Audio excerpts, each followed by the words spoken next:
Welcome. The Vice President, Dr. Mahmoud Bawumia, has ordered all oil marketing companies to halt third-party distribution of petroleum products. Now, this order comes on the back of Ghana losing 4.6 billion cedis in taxes each and every year to illicit petroleum activities by OMCs who evade taxes. To deal with the menace, the Vice President, together with the National Petroleum Authority, launched the National Retail Outlet Fuel Monitoring System. Let's take a listen. Captains of industry, the media, distinguished ladies and gentlemen, good morning to you all. I'm honored to be here. I'm very excited, actually, to be here as the special guest of honor for the launch of the National Retail Outlet Fuel Monitoring System introduced by the NPA. I'm informed, of course, I'm aware of the hard work that has gone into putting this initiative together. And I'm very glad to see it come to fruition. You've seen the system that was shown us, and we were given an overview by Mr. Francis Bullen, who has been the consultant for the project. Thank you very, very much. And I just want to applaud the former CEO and the board and the staff of NPA. You keep raising the bar higher and higher. I'm very, very excited about what you are doing. This innovation by the NPA will not just improve the petroleum product distribution system, but it will also go a long way towards the Ghana Beyond Aid agenda. It certainly would help the government in its effort to maximize revenue mobilization from petroleum products. Taxes and levies on petroleum products are major sources of revenue for government in pursuing its development agenda. Actions, decisions, and policies of individuals and corporate bodies which result in petroleum product distribution leakages and associated revenue losses to the state have serious negative effects on the development agenda of government. In fact, between 2015 and 2019, it is estimated that government lost a total of 4.7 billion Ghana cedis in tax revenue as a result of illegal activities in the petroleum downstream sector. And this sector has been bedeviled. The illegal activities take place because there's a lack of transparency in many of the activities across the value chain. And so once people cannot see what is going on, then the illegal activities tend to prosper.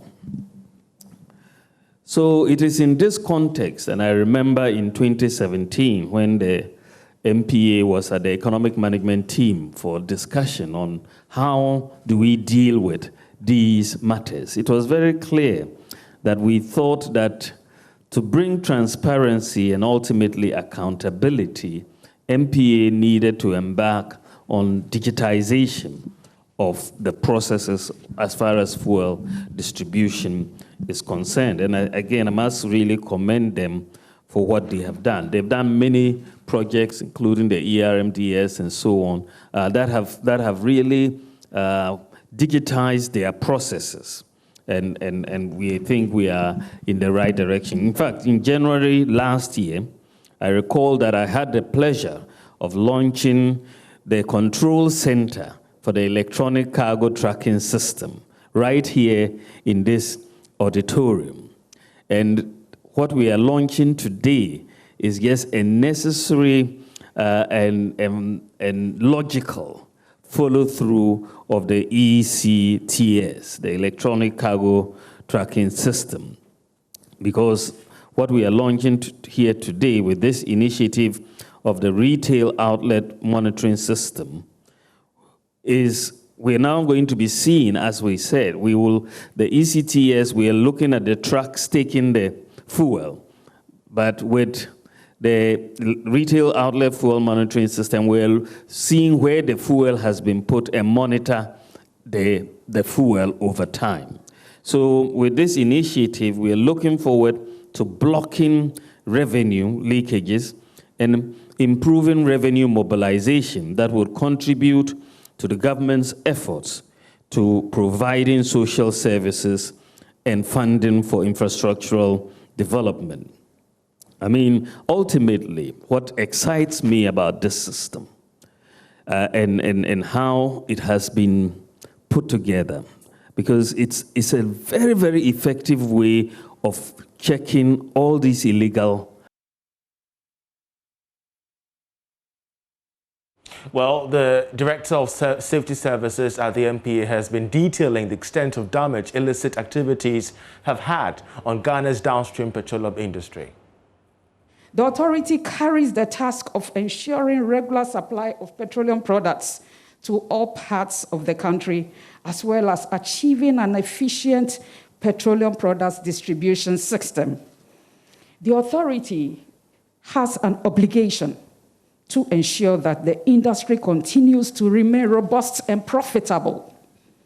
We have achieved some successes with the deployment of technologies, such as the installation of bulk road vehicle trackers, petroleum product marking scheme, electronic cargo tracking system, where we had our Vice President launching sometime last year, and the Enterprise Relational Database Management System.